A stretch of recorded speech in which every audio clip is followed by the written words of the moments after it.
the Why don't you start Rasta program. within the Rasta program, and we'll go from there. Morning, Nadeem. Okay. Welcome, David. Welcome, everybody. I hope we've got enough participation from the universities. This program is really for universities, for the Pakistani university. I would say for the Pakistani researchers, and I would even go further and say for the people interested in Pakistan everywhere. So we want to take as wide an approach as possible to including people. And we are especially keen to include people from all of Pakistan. So I emphasize, do not think that this program is for only Lahore, Karachi, or Islamabad, or LUMS, or Qaeda University, or IBA. No, this program is for everybody. We would welcome participation from Gilgit, Baltistan, from Quetta, from FATA, from everywhere. Wherever there is a researcher and a research question, we would welcome participation. And the idea here is to treat you all as mature researchers with good questions in your mind. And we would like to investigate the questions that you have in your mind. We don't want you to have, to be slavish or think of following whatever I want to do or Fahim wants to do or anybody wants to do. So it's what you want to do, what you think is close to you, what you think is a good problem, take that up. Take that up and try and do your best to crack that problem. By now, we assume that you have enough methodological capital, that you have enough ability to trace out your own methodologies. By now, I think all of the people here should have learned some statistical methodology, some accounting, some mathematics, some whatever. Those are all tools. Those are tools for your research questions. So the important thing is your research question. And then, of course, you have to display the best methodology possible to answer the question and to be able to give us something that's worthwhile to think about. So now we'll move on from here. I won't say too much. We had this thing, many of you might remember, we had, when I was in the Planning Commission 2010 to 13, I think 14, something like that, we did this program, competitive grants program it was called. And it went off quite successfully. So to give you some impetus and some feeling that yes, this will be done well and it will be done to good satisfaction of everybody, I'll ask David Auden, who was the key person in that program, who coordinated, who ran it, and who developed some very good results out of it. So David will give us a brief overview of what happened then so that we keep that in front of us as a beacon and we move forward. David is also going to be on the Research Advisory Committee at this time. Do I see any of the members from the Research Advisory Committee? Because I'd like those members to also show themselves. Fahim will tell you about the Research Advisory Committee. We will ask some of the other members to speak later. But right now, let's hear from David about CGP and what he learned from there and what he gives us as guidance here. David, over to you. Okay, well, thanks Nadeem and Fahim for inviting me, and welcome to everybody to this seminar on the on applying to grants under the Rasta program. It was my great honor and pleasure to work with Nadeem, first in helping the International Food Policy Research Institute here in Washington develop a program for Pakistan policy and research, but then specifically, and Nadeem was critical in having that program approved by the government, but then specifically to sit with him and work out this idea for a competitive grants program that would generate a lot of activity at a lot of Pakistani universities. That was our idea, rather than investing, say, in sending a few students overseas for PhDs and then paying all those expenses, but rather to really give, essentially our target was assistant and associate professors at universities across the country. We ended up funding projects at 46 different universities. So we really did strive to get a full national representation. And that was really valuable because we got from that, a very diverse and interesting set of research projects. So we started out much like you've read about in Rasta. we set up an advisory committee, and they met, and we made a first call for proposals. The project proposals came in. The research committee, advisory committee made an evaluation of them. Everyone got a score as to how they ranked from 1 to 5, say one poor and 5 good, very good. We then chose from those a group to give more evaluation, and that group would get a set of written comments from the advisory committee. And then we chose a group from that to invite for presentations of their proposals. So that became an important part of the project, that people would interact in various conferences, just as, again, you'll see in the Rasta program design. Then the projects would get going, and we'd have a conference 6 to 9 months later. I think the goal was 6 months to look at interim reports, have people present interim reports, and then at the end of the year, present their final reports. So that was the way it worked. We ended up doing 3 rounds, funding 71 projects. It was competitive from the point of view of the participants. We had about 700 applications. So recognize that Rasta will be similar. A large number of projects will be funded. This is a tremendous opportunity for research, social science research in Pakistan and about Pakistan. And a large number of projects will be funded, but there'll be a lot of applications. So a building process, we always dreamed of what it would be like if we could run a program like this for 10 or 15 years. There was a gap where we didn't have the support, but then thanks to Nadim's leadership, this Rasta program has been launched, and we are back to building a research culture and a research network, as Nadim likes to put it. I'll stop there except for saying one thing. I think the most important thing, in case I don't get a chance to speak, there's a lot of things in the call for applications, but I think the most important paragraph is selection criteria and process. And as people prepare their proposals, really take a careful look at the criteria that are laid out for what makes a good proposal. I won't read them now, but it's in the call for proposals, and it's like writing a journal article. It has to be cohesive. It has to have an interesting topic. It has to have a good methodology. And these are the kinds of criteria on which the RAC will be evaluating the proposal. So really want to call your attention to that, along with the deadlines and general process. And I'll stop there, Nadim. Thanks. David, before you go, can you just tell us very briefly, what were the kind of areas that we covered in CTP last time? Was it a wide breadth, or was it we had a wide range. Let me just look. As I say, I mentioned we funded projects in 46 different institutions in every province. Some non-university, but mostly university. And in terms of the topics, again, we funded 72 projects. And by the way, for those of you who are applying, all but 5 of these projects were successfully completed to where the final payment was made.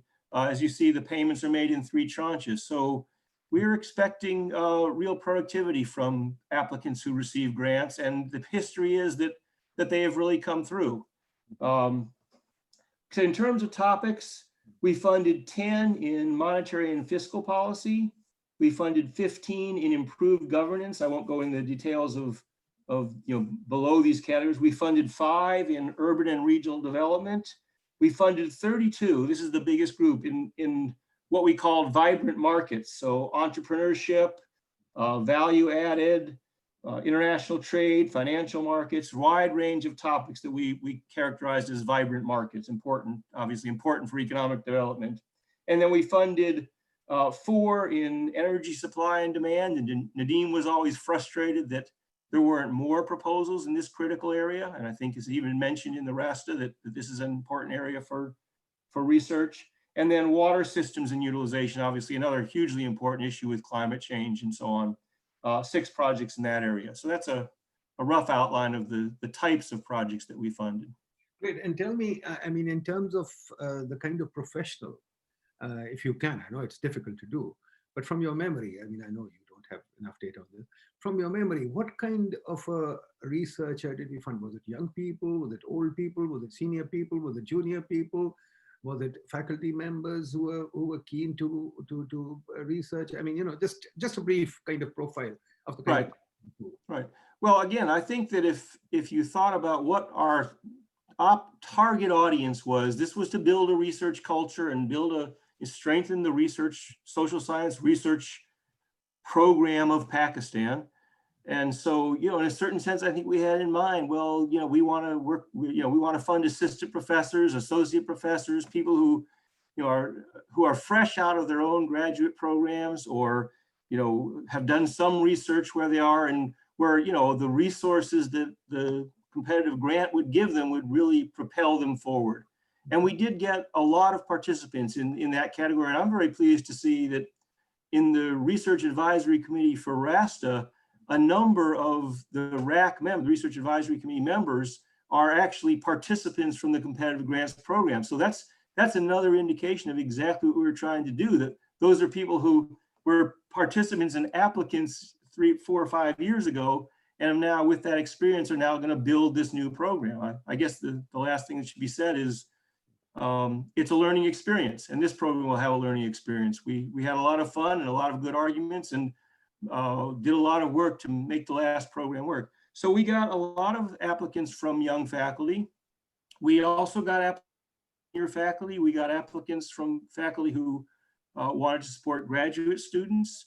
We allow partial stipends for faculty members. I assume Rasta will do that as well, so they can have some summer support and support to do this research.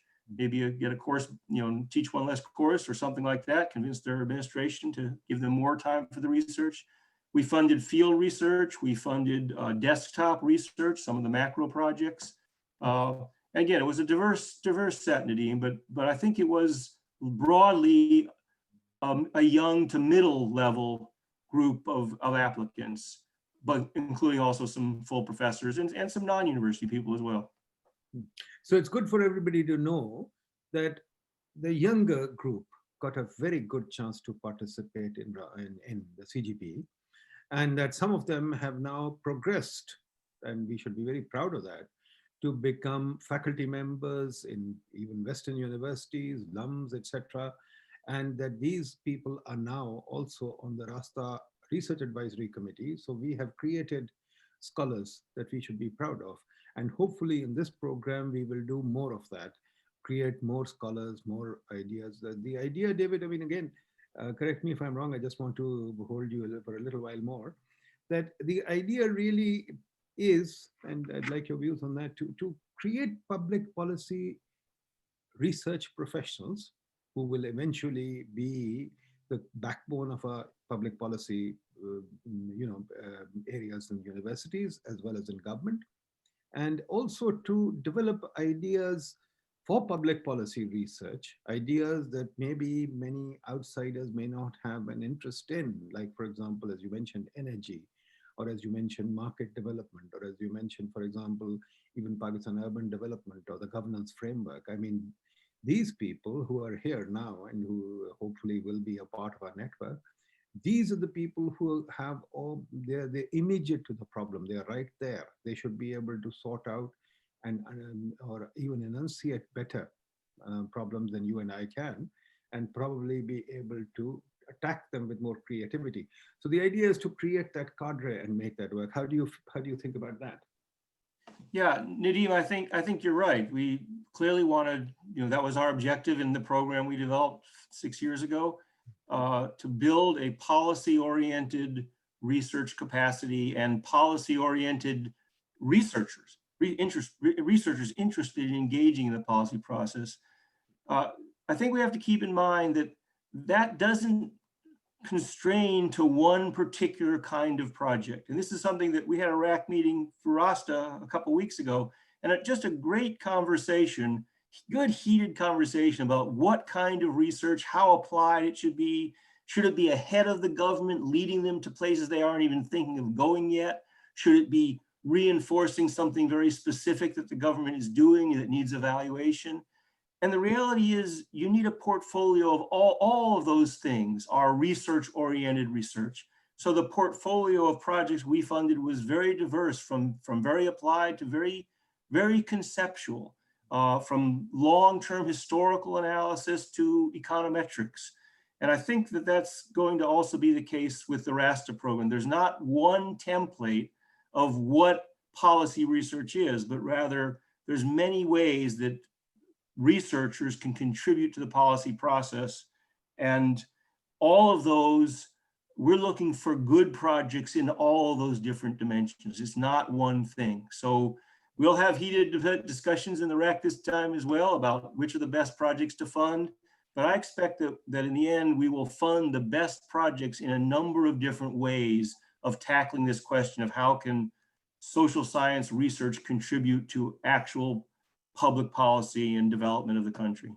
Absolutely correct. And that's exactly right. We want to create a social science public policy professional, and we want to elevate the debate in Pakistan. And this is the group or the network. We wanted to be as large as possible and do it. Now, let me bring in Nayab. Are you there? Nayab, the Director of Research at PIDE. Nayab, would you give us your views on what you think that this, what are your sort of objectives and directions for the Rasta program?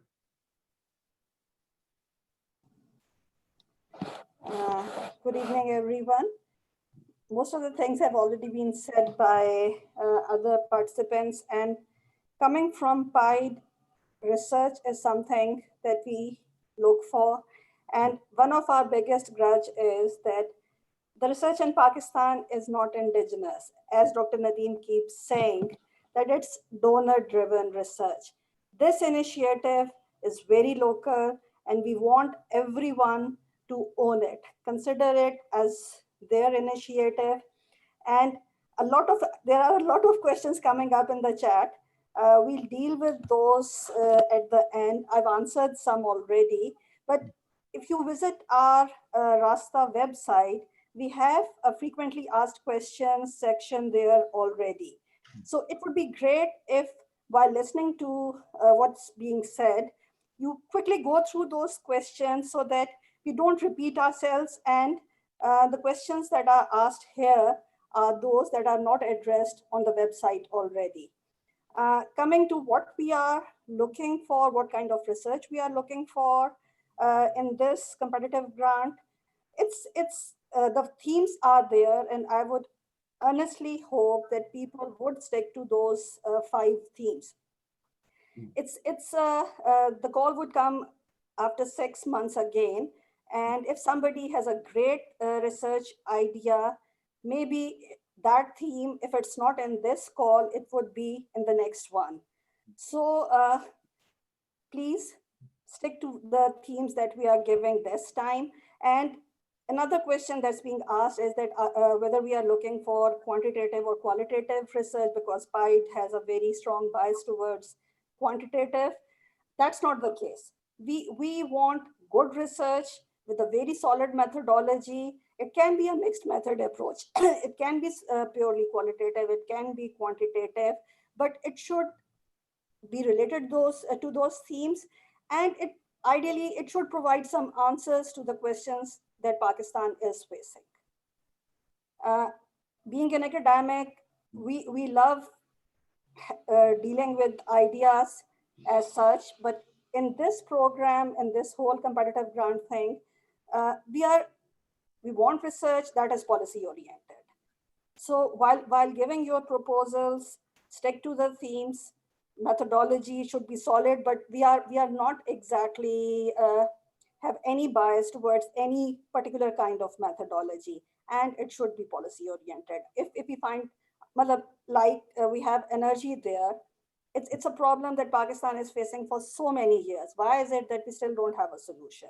So it would be great if the research coming out of this Rasta gives us a Rasta. And for those who do not know what Rasta means, yes, we've made it an acronym for research for social transformation and advancement, but it's an Urdu word, which means the way. We are trying to find a way, finding way to a solution to all our problems. That's it from me now. Now, somebody asked a question about whether education is possible or not. And somebody asked a question whether we should quantitative versus qualitative. I mean, I'll point you to two of NIOP's papers that are very, very successful and probably impacted in a huge way. One is her paper on the demographic dividend, which is basically doing population analyses and just looking at the demographic tables and talking about how the youth bulge is happening and how the youth bulge is likely to affect the Pakistan economy in the future. Now, this paper is not econometrics and not serious what do you call it, very mathematical or something, but it is a very, very clearly done population analysis. And it has a very clear message which the government took very seriously, and the government has been talking about the demographic dividend since then.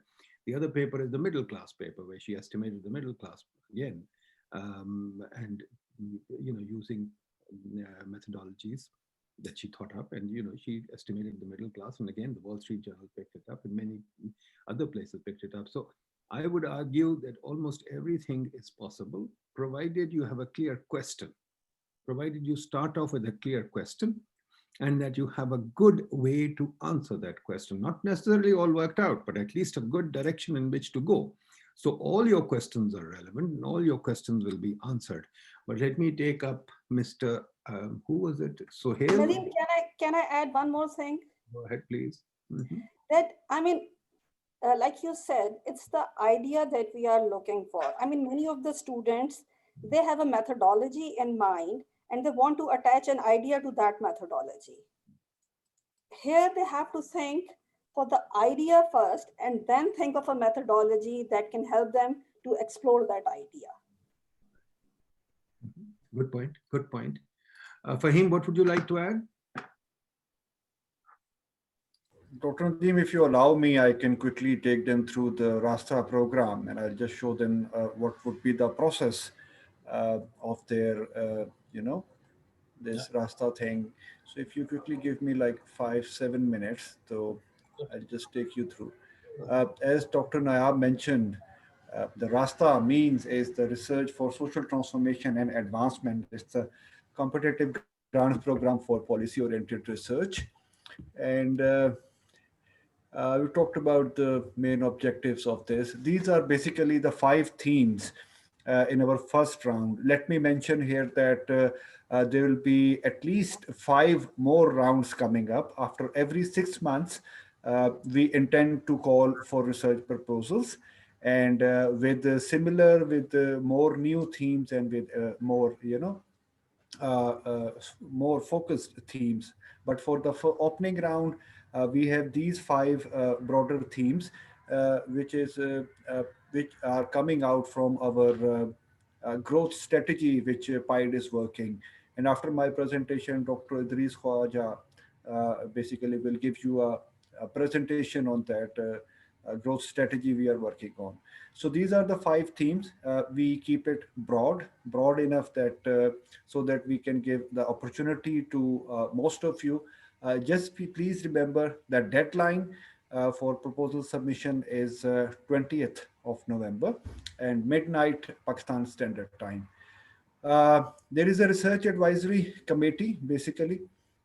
It comprised of 22 at the moment, 22 very well-reputed people from universities, from government, both federal and provincial governments, academia, and international experts we have.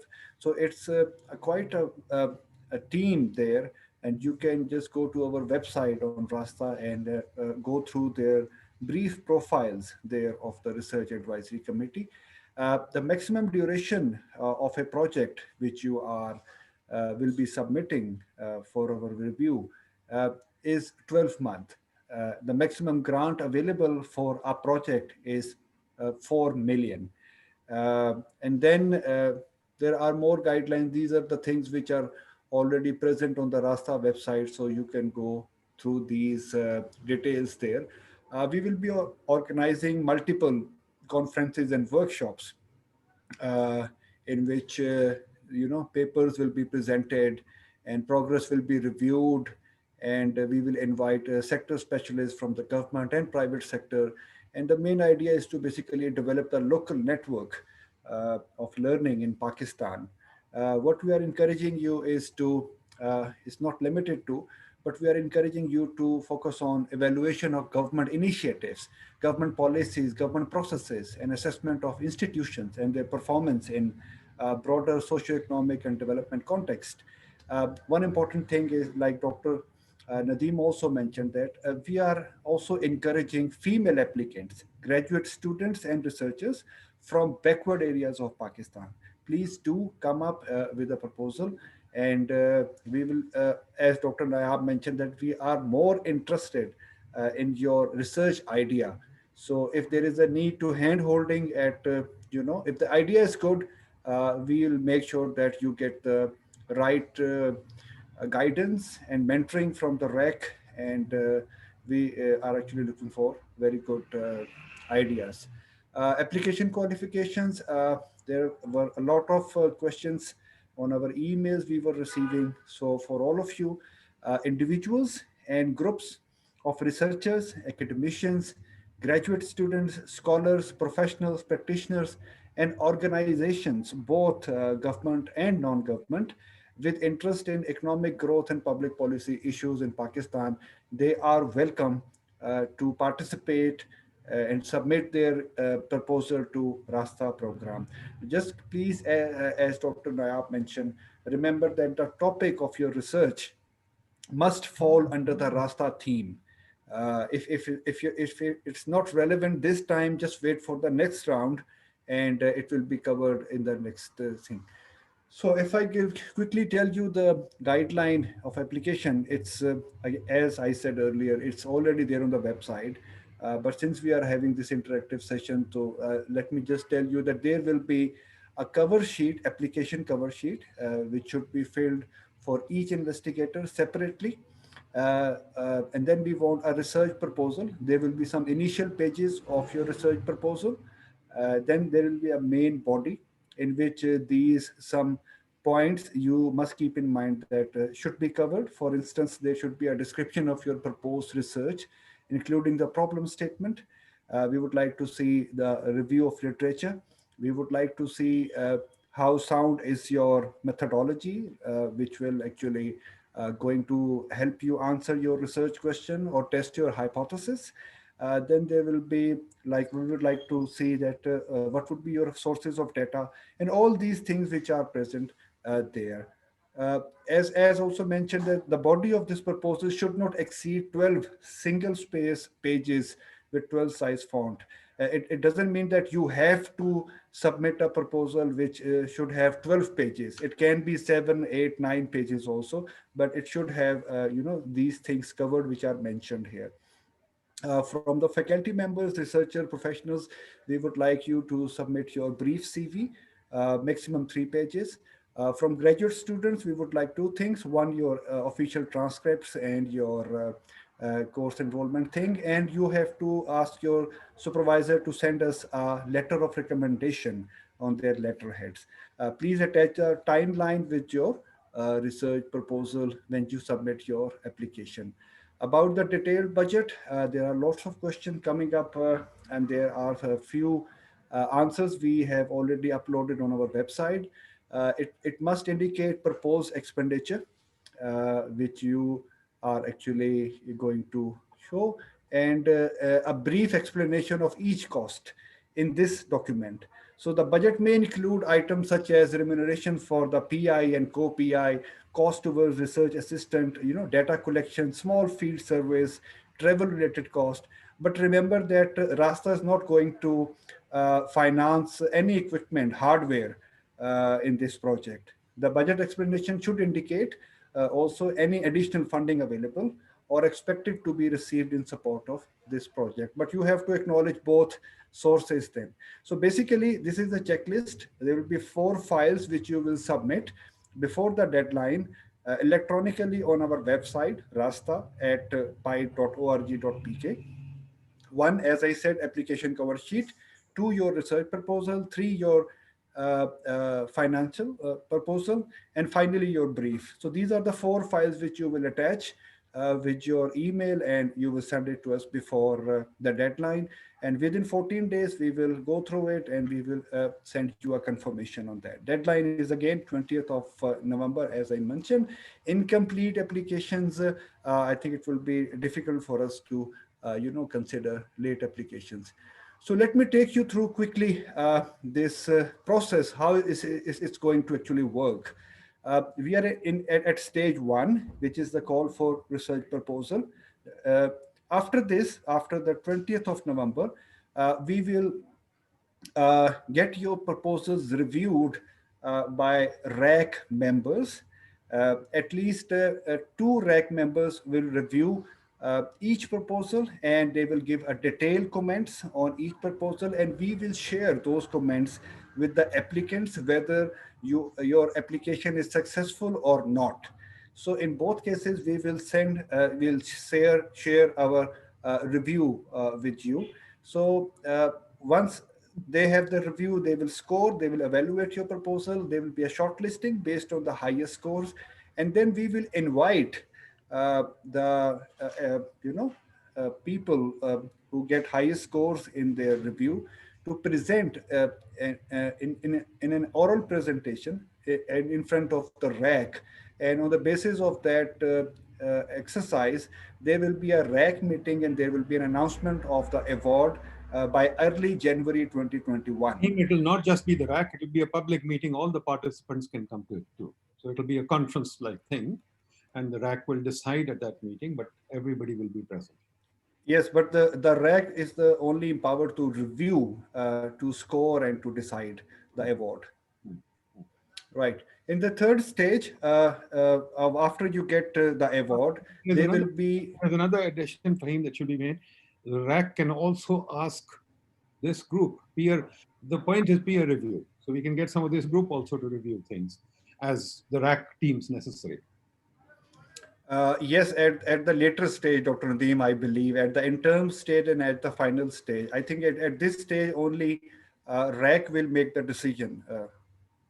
Am I right, David Orden? Decision is the RAC's, but review, we can get many people. Right? Decision Of course. It's like the editor of a journal. The editor makes a decision, but reviews are from peers. Of course, of course. So in third stage, when you get the award, they will be monitoring progress. The project management team of Rasta will monitor your progress. We will assign you a mentor from the RAC, and he or she will help you, guide you, and keep an eye on the progress of the report. And at the midterm period, there will be an interim report submission, which again, you have to come up with a presentation, oral presentation, online or in person. We have to see, considering the COVID situation. So there will be a workshop again, a second workshop in which you have to present your preliminary findings by the mid-term phase. In the final stage, you have to submit the final report. And then again, we will have a final conference for this round. For each round, we will have these stages. For this round, we will have a final conference in which you will present your research findings, and then your report will be evaluated, and we will ask you to process your report for a journal article or a working paper and a policy brief and things like that. I hope that makes clear that how the process is going to be in a Rasta single round. There is the project management unit and a research advisory committee. As I said, they are well-reputed national and international researchers. Details are available on our website. We are in a process to also develop a Rasta panel of practitioners and a Rasta panel of academicians, in which we are going to engage practitioners and more academicians in this program. Then there are frequently asked questions, like Dr. Nayab mentioned. They are available on our website, the PIDE website. You can just go there, and these are available here. And I'll just show you quickly. And these are some things that please follow us on Twitter. You will get the updates from there, and all the updates are available on our website. So I stop here, and there's Dr. Nadeem, up to you. Thank you. Let me take some questions before we go to Idris. Aisha Abbasi. Aisha Abbasi?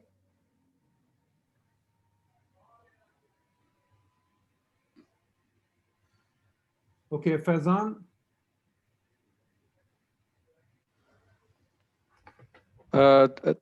Thank you, sir. My name is Faizan and I am from PCRWR.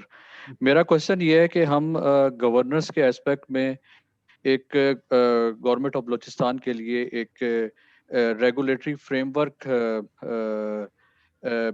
Develop करना चाहते हैं, तो उसके लिए stake holder consultation, research और बकिया जितने भी government की पॉलिसीज हैं वो इन्वॉल्व हैं। क्या वो हम इस गवर्नेंस का जो आपका प्रायोरिटी एरिया है उसमें ये चीज़ फिट इन होती है? बिल्कुल होती है, बट पॉइंट ये कि आई डोंट थिंक आप पूरी हुकूमत का एक रेगुलेटरी फ्रेमवर्क तो एक मार्केट का होता है. For example, you can think of a market like agriculture और माइनिंग और मिनरल्स और whatever, you can have that, but you can't think of the whole government as having one regulatory framework.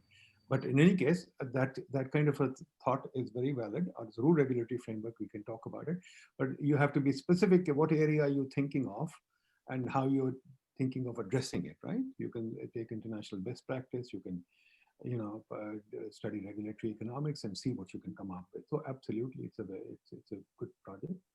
Sophia Khalid. Dr. Deem, can I add something here before we take more questions, please? Uh, See, we will have a workshop coming up next week, in which we are actually organizing a half-day kind of a workshop, in which we would invite our RAC members and other experts who will actually guide you how to write a good research proposal and how to estimate budget costs for your projects. So please do stay in touch, and please join us in that workshop. Great. Gee, Sophia. Sophia Khalid. जी, thank you very much. मेरा question सिर्फ ये है कि अगर unfortunately past में कुछ मैंने इस तरह के केसेस देखे हैं कि आपने एक प्रपोजल सबमिट कराया and proposal has your idea, तो आपको चलें ग्रांट नहीं मिली जो भी है कॉम्पिटिशन, लेकिन वो आइडिया आपका जो है वो is taken by someone else, जो आपके वैल्यूएटर्स थे या असेसर्स थे और व्हाटएवर। तो ये जो अब सब और फिर आगे फर्दर जहां भी यूज हुआ या और जो भी हुआ, तो इसमें कॉपीराइट का क्या वो है? आपका आइडिया जो सिर्फ आपका है उसका आप कैसे इंश्योर करेंगे कि जिसने सबमिट कराया है प्रपोजल वो आगे कभी कोई मिसयूज नहीं होगा वो? मेरा ख्याल है ये तो बहुत मुश्किल है करना, Sophia. I sympathize with you. मेरे साथ भी ये बहुत हुआ है, बट ये तो मतलब ये सिर्फ ये नहीं है. I mean, if you write something, people take up your idea and don't cite you, वो भी हो सकता है. So I don't think we can guard against that. We will try our best, and we have certain norms and certain क्या कहते हैं ways of doing business. So we hope that people will be honorable and not do this, but it happens, and I don't think that we can legally do anything about it, because whenever you put in a proposal, you have that risk. So yeah, I'm sorry, but that's the way the world. May I, Dr. Nadeem, may I respond to this, please? We will actually, we are working on a manual of our Rasta program, in which we have a section on this confidentiality of your ideas and confidentiality of your data. Because if you see our guidelines available on the website, तो वहाँ पे हमने कहा है कि आप हमें तमाम डेटा और अपने तमाम प्रोडक्ट्स जो हैं वो हमें यहाँ पे सबमिट कराएंगे, and we will try our best to keep the confidentiality of that. But please do keep this in mind कि हमारे एंड से तो तमाम कोशिश की जाएगी कि ये किसी तरह से भी आइडिया बाहर ना जाए या डाटा ना कहीं पे किसी तरह से शेयर हो. But as Dr. Nadeem mentioned that you will also be sharing this idea with other friends, or perhaps would be sending this document for other grants program also. So we will inshallah try our level best to keep the confidentiality, but there is a risk always. I agree with Dr. Nadeem. Confidentiality, मुझे नहीं समझ आती क्या आपने confidentiality रखनी है. देखिए, for God's sakes, if somebody is going to use data for the paper, that data has to be public. This business of people trying to hide their data and hide their regressions and hide their models, I know this is done in Pakistan, but quite frankly, it's not done in the world. Once you've published a model, that model has to be public. The data has to be public. So let's accept that international norm that you can't publish a regression or a model and keep the data secret or keep the model secret. So we have to follow that norm too. So if you've used a certain data set and you've come to some conclusions, then everybody has to have that data set and has to be able to verify your conclusion. ठीक है जी? अच्छा जी, Aisha Basi साहब, can you speak now or shall I go to somebody else? Aisha Basi, I don't think can work her mic. Aisha, can you work your mic? Aisha Basi, or is it Ayusha Basi? I don't know. Maybe I've got the name wrong. Maybe it's Ayusha Basi. No? Alia Khan.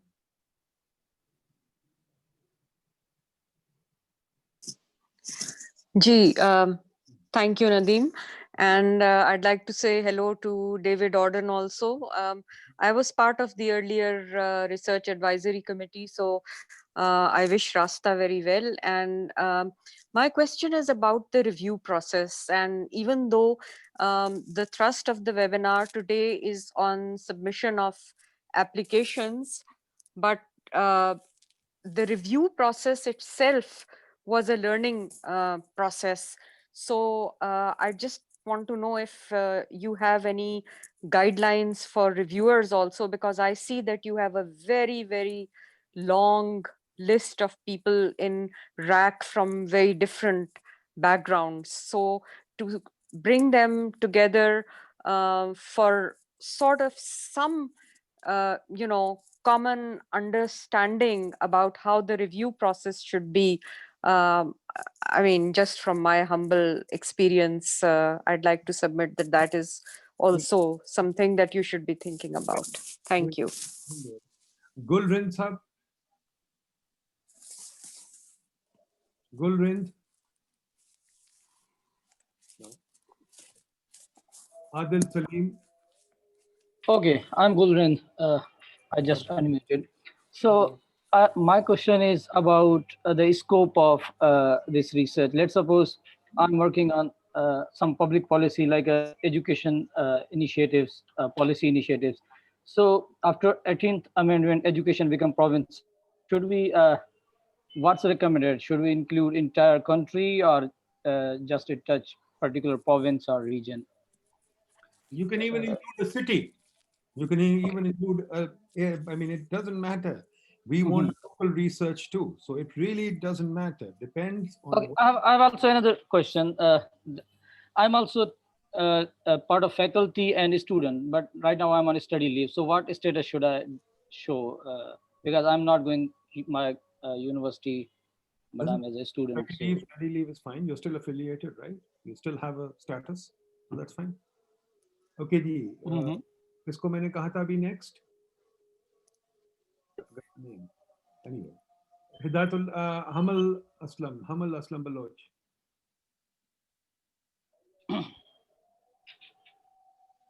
Thank you, Nadeem Saab. Can you hear me? जी बोलिए. Okay, thank you. I just wanted to quickly ask that if you would fund studies that are not necessarily econometrics or uses, statistical models, for example, ethnographic studies or studies that would rely on qualitative research tools. In short, absolutely. Thank you. Yes, absolutely yes. That's why I mentioned NIAB's work. It's not econometric. Absolutely yes. We will fund anything provided the question is good and provided you are willing to do some honest hard work in developing a good approach to studying it. A good methodology, a good approach. How do you want to study it? What is the question? What do you want to study? For example, take energy. You can't do much econometrics in energy. So we would welcome a study on a disco, for example. What are the losses of disco? How does it work? K electric, we were just having a meeting on that, for example. Or we would welcome a study on how, for example, the energy pricing system works. And is it good, is it bad? They've got a uniform pricing system now. Is it okay or not? We would welcome a study on circular debt. We would welcome a study. So a number of areas. So don't worry. Anything. Ethnographic studies, absolutely possible to do and should be done. Adil Salim. Thank you, Dr. Nadeem Saab. My first question is, does this project finance the purchase of softwares and datasets? And my second question is, can we use the research findings under this project for our PhD dissertation? Thank you. Use your PhD dissertation anywhere. On software and buying stuff, I don't think that we will allow that. maybe in selective cases, but I don't think we want to get into this. HEC has done that, and I wrote a book on that. I don't quite like this thing that we are by setting up all kinds of, purchase arrangements, because we don't want to get into purchase arrangements. We just want to get into serious research and getting things done. So yes, go out and collect data, go out and do focus groups, go out and do ethnographic studies, go out and spend time and money doing those things, but not necessarily collecting things. So, but selectively we may allow you to buy some software or something like that, but not necessarily, not at all buying computers and things like that. That is not on. Okay. Shariar.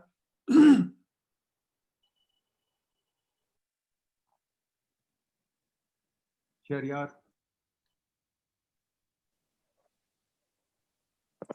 Thank you, Dr. Nadeem. I am Shahir Aziz from Prime Institute. I would like to ask that the RSC would have a marking criteria in front of them when they would be reviewing our proposals. Any chance that that marking scheme can be shared with us? No. Quite frankly, this country, I recently wrote something on it too. This country has gone mad in trying to set up a gaming system. And, you set up a system where you've got marking sheet. When you're reviewing something, there are no hard numbers. It's always a judgment call. I've had a number of rejections. I have a number of acceptances that can't be explained. So I don't think that we want to get into a situation where we have a mark sheet and then you go to court and we want to do that. That is slowing us down. It is destroying the whole everything in our system. So we really don't want to get into this situation where we have numbers and everybody's trying to, focus on that. Even game theory does not allow us to do that. It also suggests, and this is why the Nobel Prize was given to these two guys today, because they set up a process where you don't have an auction in one go. You have a number of rounds of auction to be able to get to the right result, and you can't game the system by just one round of an auction. So no, we won't do that. Hidayatullah Saab? Yeah, Nadeem, if I could just interject. Yeah. Thank you very much for giving me time. I was waiting for quite some time. So my question is that whether you can provide funding for 3-4 years long project. I'm interested in more in social experiments and RCTs. And for RCTs, you need several tiers of data and then experiments as well. So is Rasta available for experimental work? Very limited, because we can't go for 5 years. We don't have that kind of resources. We don't have that kind of patience. So no, we are not going to fund for more than a year. That's the outside limited. Okay. David, you were saying something? Yeah, I just inject two things. Right. One on the time length, the question that just came up. You could think about submitting a second proposal. There's no guarantee you get your first proposal funded that a second follow-up proposal would be funded, but that would be a way to extend the length of a research project. I agree with the commentator that 1 year funding is a little limiting for a lot of social science research. So you have to think about developing a program that this bit of funding fits into. You have other angles on how to get it done. You can reapply to this program for a potential second year, different things like that. We certainly in the CGP program had some projects that we did fund for 2 years. The other thing is on this question, well, first, the other thing is I wanted to just say hello to Alia Khan. Nice to hear your voice, and just wanted to say hello. The other is, again, I called attention before to the selection criteria, not the actual rankings of the reviewers, but the selection criteria. And Fahim didn't include that in his slide. So I would really call attention again to these 4 criteria that are listed in the Rasta call for applications: importance of the topic and relevance to given research themes, cohesion and creativity of the proposed research, research design and technical feasibility, value of the expected outcomes for public policy, and qualifications of the investigators. Five criteria. Those really will be, from our experience in the CGP, those really will be the criteria that in the end, when the RAC members are making a decision which proposals to invite for presentation, which ones to fund, those 5 criteria really will weigh. Sometimes it'll be one versus another that pushes a proposal up into the top tier. But as you prepare proposals, I would really try to encourage you to keep those 5 criteria in mind and think about whether the way you've structured your proposal, the material you've presented in it, really gets at those 5 criteria, because those will be the proposals that are successful in receiving funding, or the ones that rank highly on these very clearly articulated criteria for selection. Good point. Absolutely. जी मुराद साहब sir ये काफी देर से हाथ उठा रहे हैं मुराद please Murad Sahab, I could see. Yeah, thank you. First of all, again, it's an excellent initiative. And I was also among the awardees in the PSSP program. And David Arden, I'm so thankful you hosted me at IFRI when I visited Washington, D.C. Yeah, so I'm very grateful. Yeah. The question is there any limit in which particular, how is the maximum number of researchers for a research project, the maximum number of researchers in a team?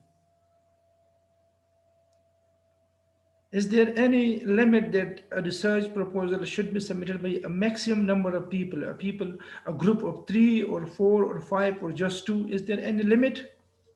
Good question. Go ahead. David, Fahim, Nayab, do you have any answer? Dr. Nayab, I think I don't think there is any limit to the number of investigators in any study. It's up to those writing the proposal. Okay. I mean, you might be doing something with different people having different specializations, so it's fine. Okay, thank you. Thank you.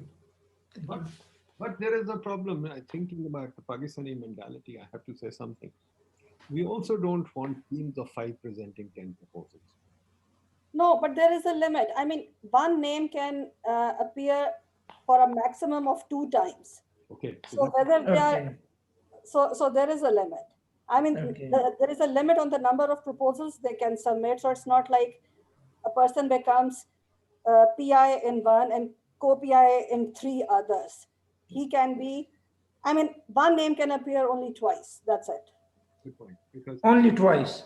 Only twice, yes. Okay, thank you. Thank you. Yeah. HTC, the impact factor thing, people have formed teams and they are now having a number of citations. So we want to be careful of that too, right? Okay, great. Anybody else, folks? I think please give the opportunity to Dr. Idris and we will, Okay, now let me preface it before we give it to Idris. What Idris is going to present is a growth framework that we are developing for Pakistan, and PIDE is developing it, but PIDE is not developing it on its own. We've got a large number of people, including people from all 4 provinces and well-known people like Hafiz Pasha, Shahid Kardar, Salman Shah. All these people are on the advisory committee of this proposal. And we are eventually going to prepare a growth framework or growth strategy that will be signed by all these people. So when you hear this, consider this, that this is being prepared by a large group of people, not just PIDE, but outside too. So we are trying to put the best human capital of Pakistan on this. The second reason that we want you to see this is because this is what is PIDE's research agenda going forward. This is what we are researching. These areas are what we are researching. So in Rasta, we want you to think about these areas because a large body of our researchers, something like RAC, has already determined that these are important topics. So Idris is going to give you a very brief presentation on it, although it's a much larger project that we are doing. But the key issue here is to emphasize the kind of questions that we are asking in preparing this growth framework. So over to you, Idris. Thank you. Let me share. Go ahead. So how much time do I have so that I can schedule accordingly? 10-15 minute kar lein aur kya? Okay, 10. Fine. 15 minutes is fine. Okay. So as Dr. Nadeem said that we are developing a growth strategy, and the purpose of presenting it here is that these constitute kind of the questions that you can ask in your research agenda.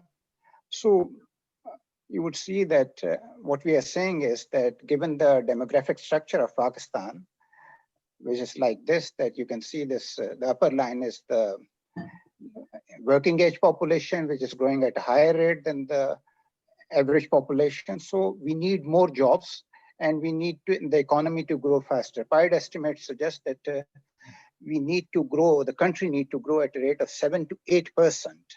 This is the NIAB that I told you about. Saath references bhi thodi deti jaye. Yeah. This is coming from Dr. Naya's paper that Dr. Nadeem just referred.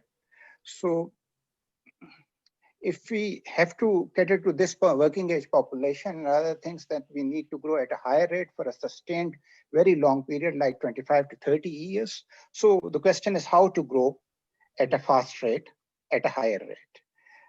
Pakistan has been after IMF for a very long period. In the last 55 years, we have been to IMF for around 18 times. So again, one of the question could be how to achieve debt sustainability and how to get rid of this addiction to IMF. So you can resolve, base your questions around effectiveness of aid and something like that. Now the question is debt sustainability. PIDE estimates again suggest that if we were to grow at a hypothetical rate of 1.5%, then our debt will be increasing. If we grow at a rate of 6.6%, then we will just be able to maintain the current level of debt, which is 86%. And in order to have a decreasing debt, we need to grow at a rate higher than the 6.6%, that is like 7 to 8% sector. Okay. So you can see that this is the growth trend of Pakistan, and you can see this regression line that the growth trend has been declining over time, and the growth has been very volatile. Same is the case with the elements of growth. Our investment rate has been continuously declining. Our investment has been low and as well as declining. And the same is the case with total factor productivity. So again, you can revolve your questions around what are the barriers to investment, how to increase investment, and so on.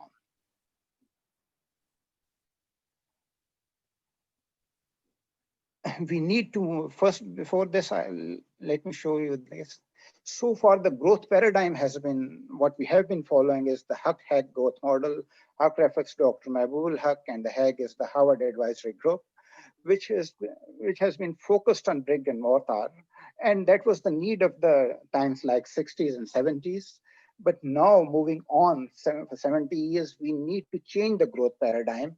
And perhaps we need to focus more on the endogenous growth, which would demand developing institutions like governance, legal framework, and markets. The basic premise of this growth strategy is that economic activity happens in markets, and markets are constrained in Pakistan. Markets do not function well in Pakistan because of a number of reasons, and one of this primary reason could be governance failure. So how to make markets more workable and how to improve governance, these are the two main questions that the growth strategy seeks to solve. And you can also base your research agenda around these questions and going down into the nitty-gritty of the governance and the nitty-gritty of different markets. And I'll be coming to markets, that what kind of markets you can cover. So on the doing development better, again, as I said, that our PSDP has been focused mainly on brick and mortar. What we are saying is that we should be doing more result-based management, and while approving a project, while undertaking a project, whether it's metro or in train, motorway or whatever, we should be doing cost-benefit analysis. So again, perhaps somebody can study the trends of PSDP and the cost-benefit analysis of different projects that we have taken over time and how to improve our PSDP or investment.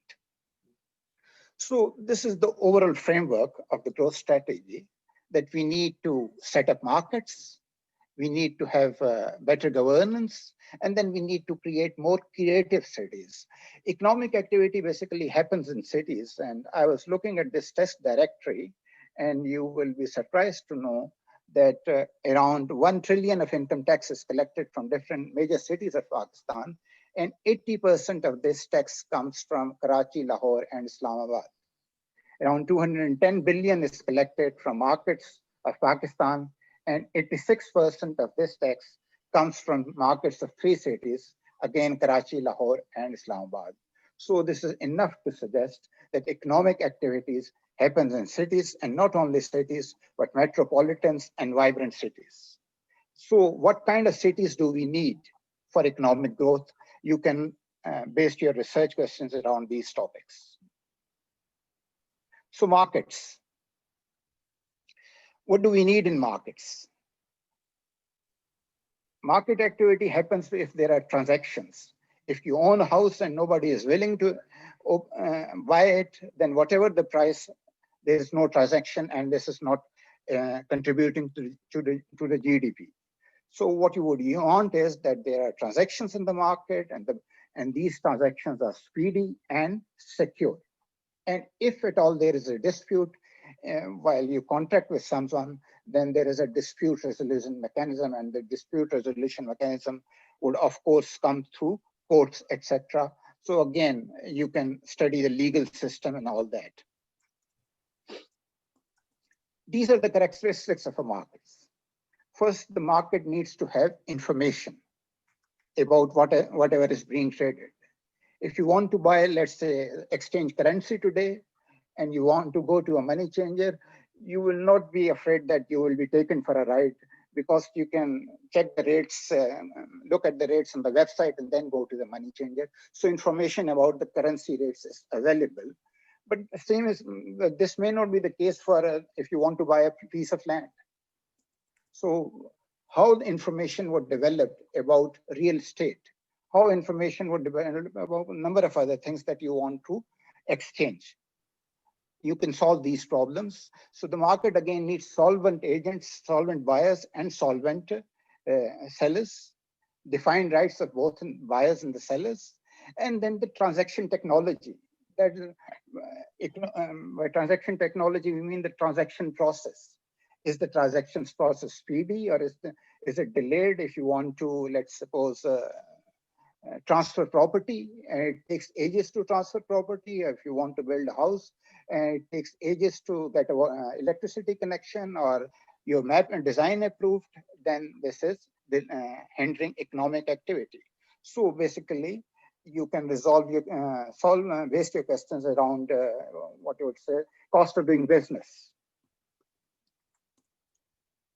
Government footprints. What this growth strategy is suggesting is that the markets do not function. The markets are dysfunctional because government is an active player in the markets. And the government PIDE estimate suggests that at least 67%, there's a 67% footprint of the government in the market, in the form of that the government is in SOEs like energy. Government have SOEs in energy, transportation, financial sector, manufacturing, etc. Then the government is fixing prices of wheat, the government is fixing prices of electricity, medicine, public transport, and even milk and bread. The government is giving untargeted subsidies. Then we have a whole set of SROs, which are regulating the economy, and we have import and export restrictions. You can study all this footprint, all this government regulation, whether this is conducive for the growth of economy or whether this is hindering economy, and you can exactly pinpoint what regulation needs to be taken off.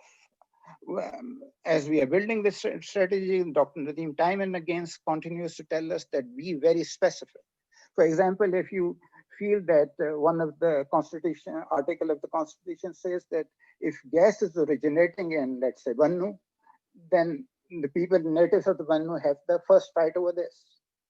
But this is not the case with the gas electricity generating from, let's say, Tarbela or Bhasha.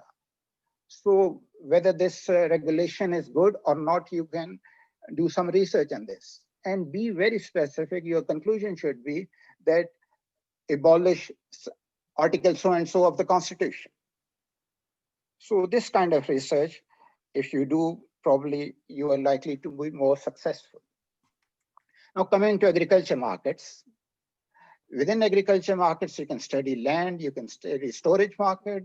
The PASCO is there, and the government is a major player in the storage market, and the government PASCO drives out everyone else. You can study input market. fertilizer, etc., and you can study output market, wheat, sugar, and other things. And why do we don't have brands? Why we lack? One of the key driver of the growth is innovation, but the level of innovation, the magnitude of innovation is almost absent in Pakistan. So what are the reasons for this? Just giving you an example of the wheat market. Imported wheat in Pakistan is available at 35 per kg. It would be, and if you add the incidental to this, it would be 45. But wheat is retailing in Pakistani market at 70. And all the benefit is going to the millers, not to the consumers or the farmers. So our at least recommendation would be, PIDE's recommendation is the government should get out of the wheat market gradually.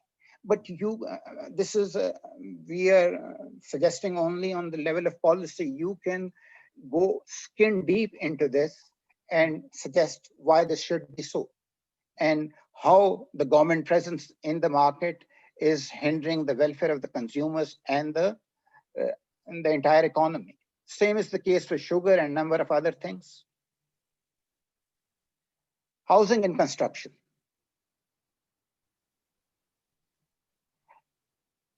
For housing and construction, the regulatory framework is the most important thing. If we have to encourage, you continue to hear the Prime Minister says that we cannot build the Naya Pakistan housing scheme cannot move ahead because of the foreclosure law. So again, there is some regulation that is hindering it. So you can study the regulations surrounding the construction market, the real estate market, and comment on it, conclude whether or not these are hindering the economy or whether these are conducive to growth, and then you can suggest some solution as well. These are just, I'm giving you if you buy a property in Bahria town, then you have to go through these steps. And if you buy a property in some sectors of Islamabad, then you have to go through all these steps if you have to get the property transfer. So these steps are, you can see that much more than what the Bahria town demands. So again, larger the steps, the more time will be consumed and the economic activity will be constrained. So you can do some research around this.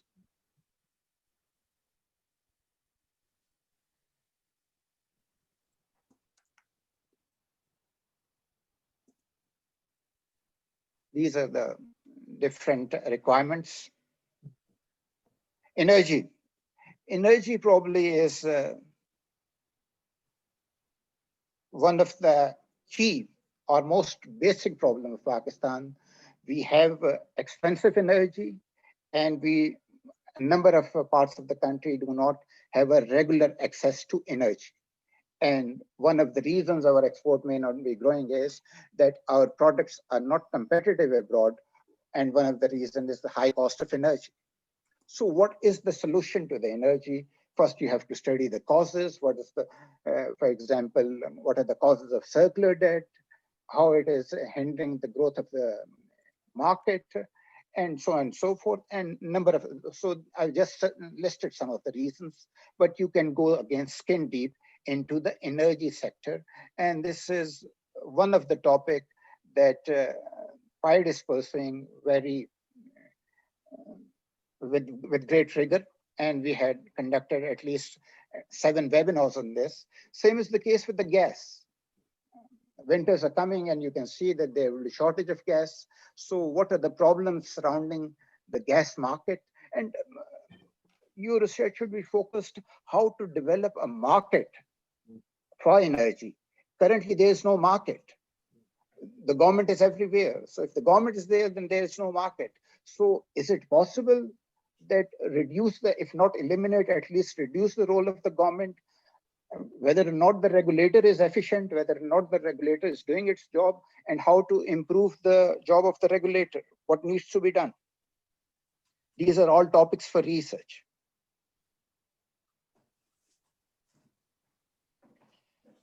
So as I said, that markets might be constrained. One reason could be because there are footprints of the government and there is a governance failure.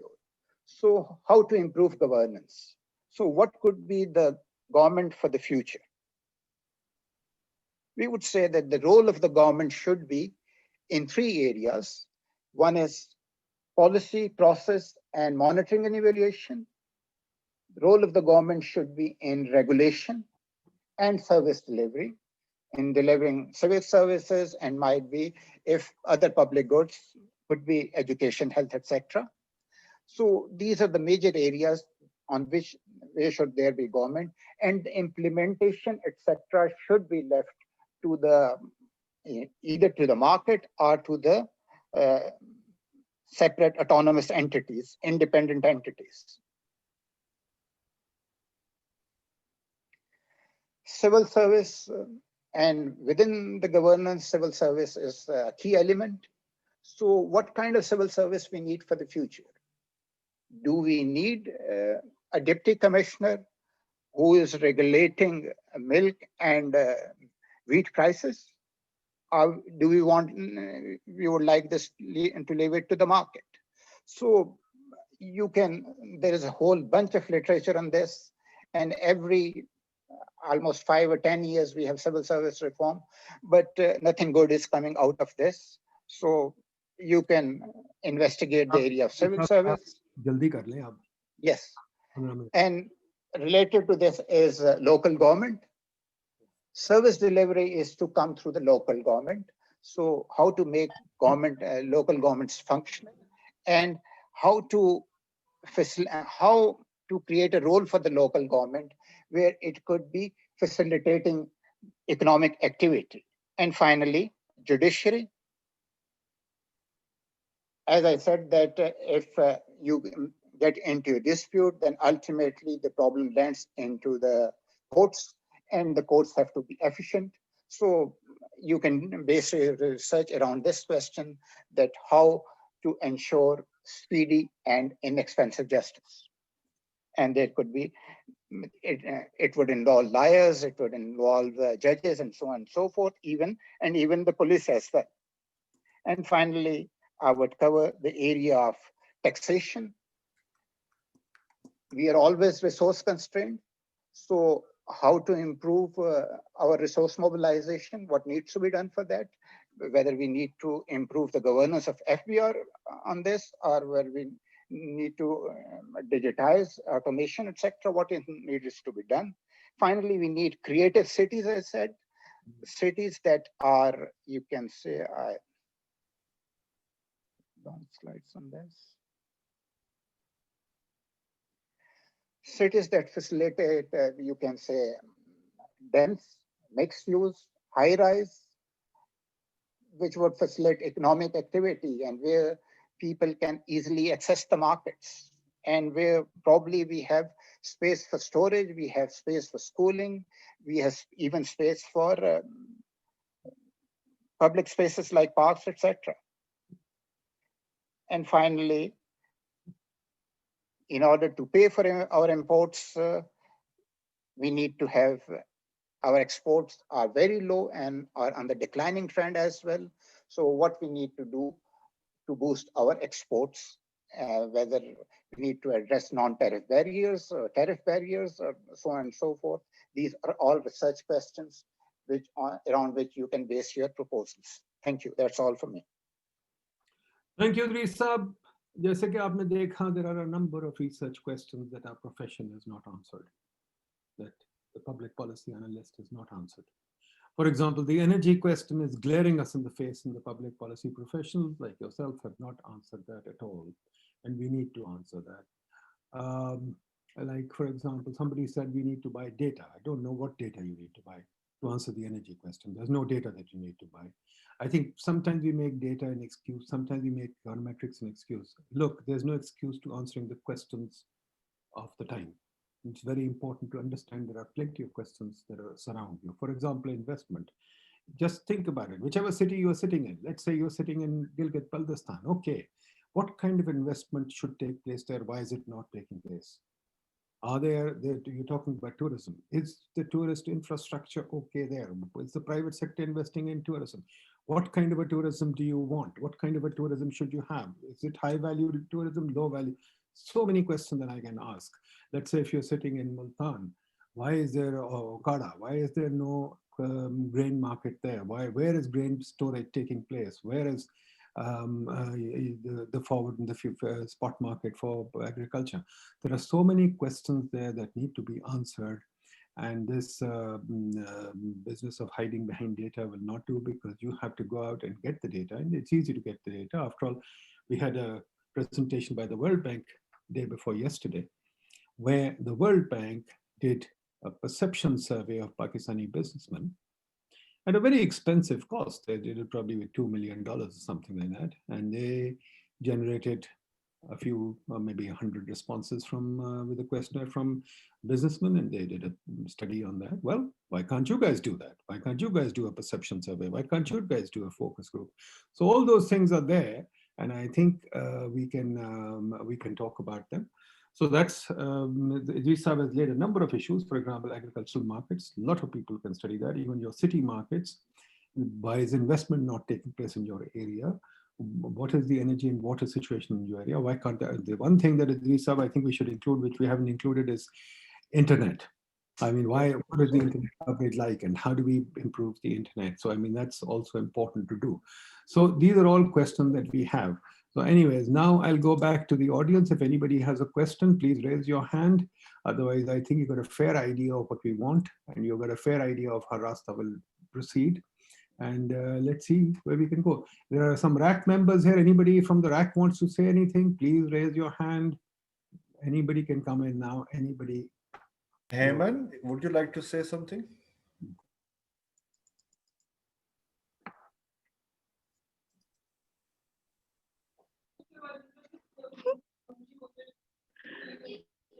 Heyman, are you there? Yes, I am here. Boliye. Ji.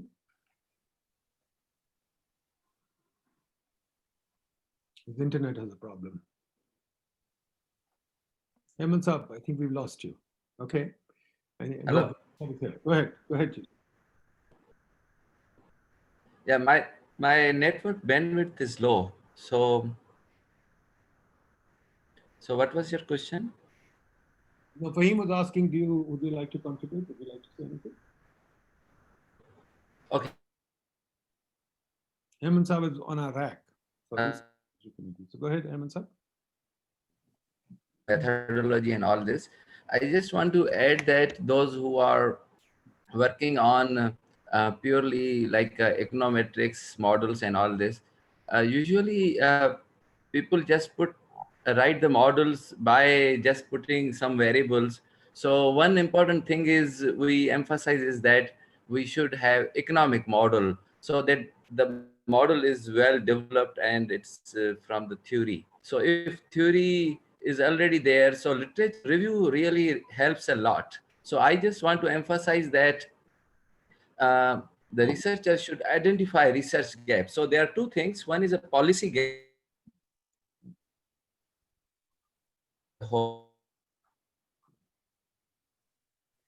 research gap. So those who are submitting the proposal should really look at